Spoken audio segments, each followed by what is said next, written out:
Prime minister of England, secretary of state India Pethick Lawrence, तमाम governors, director IB की चिट्ठियां हमने यहां डाली हैं। जो पढ़ना चाहता है पढ़ ले और फिर फैसला करे कि हमें आजादी किसने दिलाई।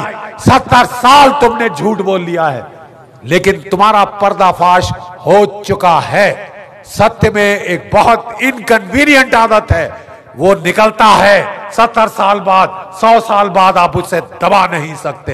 देखिए, सैनिक को लाल किले में बुलाया, मंच पे बिठाया और राष्ट्र ध्वज को फहराया। इससे जो नेताजी की जो ख्वाहिश थी कि हम दिल्ली दिल्ली जाएंगे, लाल किले पे अपना तिरंगा झंडा फहराएंगे, वो आज पूरी हो चुकी है, वो आज पूर्ण हुई है। 75 साल बाद नेताजी वहां पहुंच गए हैं। देवी और सज्जनों में ज्यादा समय नहीं लूंगा, मैं सिर्फ कहना चाहता हूं कि हमें कहा जाता है दे दी हमें आजादी, बिना खड़ग बिना ढाल, साबरमती के संत तूने कर दिया कमाल। माफ कीजिए, इससे बड़ा झूठ मैंने नहीं सुना, इससे बड़ा झूठ हमने नहीं सुना।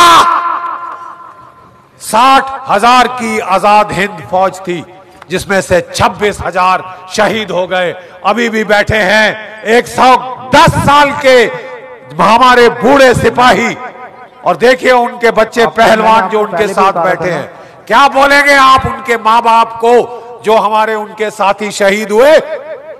उनका खून बेकार में बहा, उनका खून बहा तो आप आजाद हैं। आज नागालैंड से लोग आए हैं, इतनी दूर से, मणिपुर से लोग आए हैं, क्योंकि उन्होंने नेताजी को देखा है। नेताजी के ऊपर न्योछावर है। नागालैंड के लोग हमारे साथ हैं। देखिए जरा अपनी पोशाक में, परंपरागत पोशाक, प्लीज खड़े हो जाइए, प्लीज खड़े हो जाइए मेरे नागा दोस्त। देखिए ये क्यों आए हैं यहां पे, ये नेताजी की वजह से आए हैं।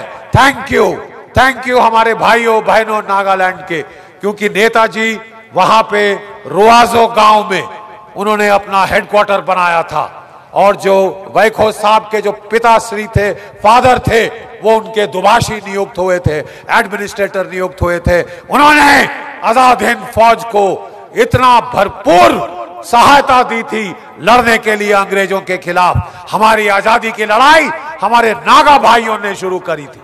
हमारी आजादी की लड़ाई हमारे नागा भाई और बहनों ने शुरू की थी।